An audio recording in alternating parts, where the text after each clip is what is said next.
If you notice in episode 3 on Brendock, when May starts the fire that seemingly kills everybody, quote for quote, one witch is not laying dead with the rest of the witches.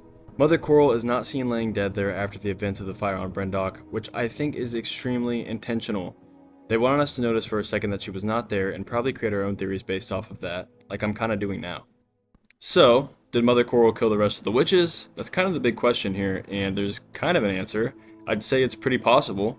In my opinion, it either had to be her or the Jedi, which, knowing what we know about the Jedi, especially during this High Republic time period, unless the witches really attacked them first, thinking that the Jedi were starting the fire, trying to kill them all, then the Jedi would most likely not have attacked the witches first. So it either had to be in retaliation to the witches or something of that sort. I think what could have happened was that Mother Koril used her magic just like she did on Torben, where she took over his body, and used that same exact magic on May, forcing May to help her kill the Jedi, or at the very least forcing May to follow her and train under her while at the same time keeping her identity private somehow. Now why would she do this? Well, she does definitely have some conflicting views with some of the other witches, specifically her love interest, Mother Anastasia, on how the children are being raised, among other things. But is this really enough for her to kill the entire line of witches and take May in as her own to train as kind of like a Sith Padawan?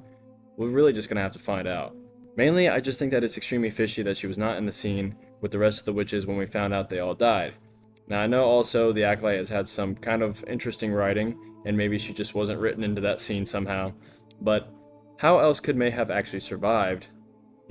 She was basically about to die, the Jedi couldn't even save her, so in my opinion, it had to be from some sort of witch magic, maybe even her own, but I'm thinking maybe Mother Koril here. There are still questions to be answered though, like why would then she just task May with killing all the Jedi stationed on Brendock during the fire? That's what makes me think the Jedi must have attacked at some point in time. We really will just have to find out, and maybe I can make a part 2 to this once we get more information. The only other person I really suspect it could be right now is Qimir, so I'll just have to let you guys know. May the Force be with you, and I'm looking forward to the next episode and talking about it with you guys.